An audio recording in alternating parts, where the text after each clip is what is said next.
বাংলাদেশি কিনা বলেন, এই ফেব্রিক্সটা বলেন, তাহলে এটা একটা মেড ইন ইন্ডিয়া কেন হবে? আর এটা আপনি ইন্ডিয়ান ফেব্রিক্স হলে বাংলাদেশে এটার দাম 1200 টাকা বিক্রি সম্ভব কিনা বলেন?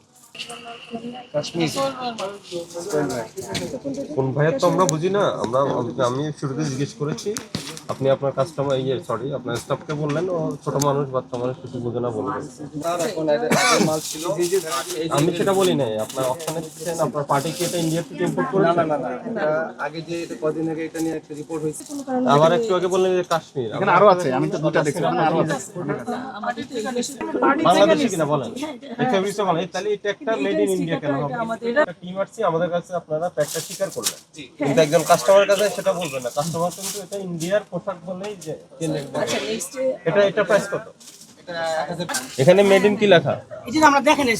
আপনি আমি প্রথমে জিজ্ঞেস করছি আপনার কাছে বাইরে কোনো পণ্য আছে কিনা, নাই, সব বাংলাদেশে।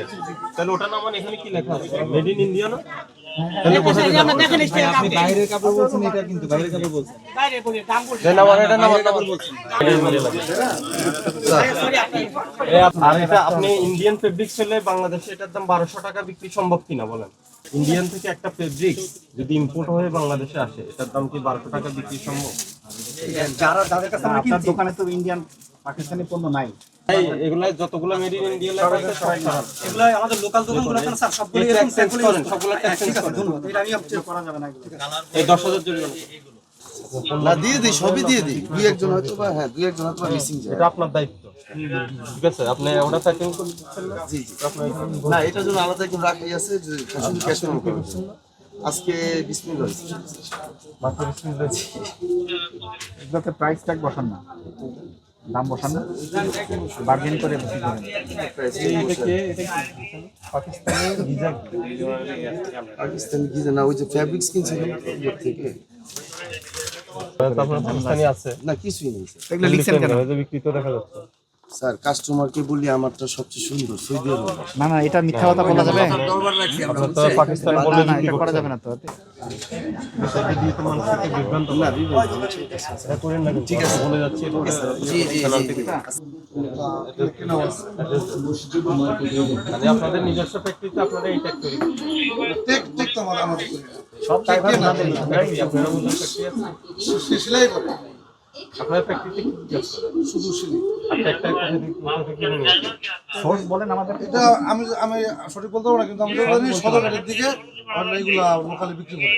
আপনি আমার যতটুকু ধারণা। আর এই ট্যাগ আলাদা কিনে নিয়ে আসেন ফ্যাক্টরি থেকে? আপনি এই ট্যাগ কেন কিনে নিয়ে আসেন? আপনার পোশাক তৈরি করছেন আপনার ফ্যাক্টরিতে? নাকি এরা আপনাকে জোর করে দিয়ে গেছে যে আপনি এটাই লাগাবেন? না না আপনি তো বলছেন, আপনি তো চয়েস করে কিনে নিয়ে আসছেন। মানে এই সময় আমরা জাস্ট আচ্ছা আমাকে বলেন তো, আপনারা বললেন নিজে স্বীকার করলেন আপনাদের লোকাল ফ্যাক্টরি এখানে আপনারা তৈরি করেন, আমি বলে দিই স্যার, আর আপনারা ট্যাগটা কিনে নিয়ে আসেন সদরঘাট থেকে, তাই তো? জানেন কিনা আমি বলছি যে মনে হয় ওইদিকে কিনা পাওয়া যেতে পারে, কিন্তু এটা তো আমরা বলতে পারবো না টেকটা কোথায় পাওয়া যায়। কাদের আপনারা কিন্তু বলতে পারেন। ট্যাগ কি সকল ড্রাইভার আপনার এখন যে বলেন যে আমি জানি না, এটা না সেটা না, জানি না না স্যার, আমার মানে যেহেতু লেখা মেড ইন ইন্ডিয়া, আপনি তো জানেন যে এটা ইন্ডিয়ান না, আপনি দেখে নিয়ে যাবেন বসেছেন, আপনার allow করছেন না। এটা তো এলো করা আছে। এর জন্য এক বছরের কাজ ইয়ে করেন, 50,000 টাকা না হতে পারে। কম্পিউটার করা হবে।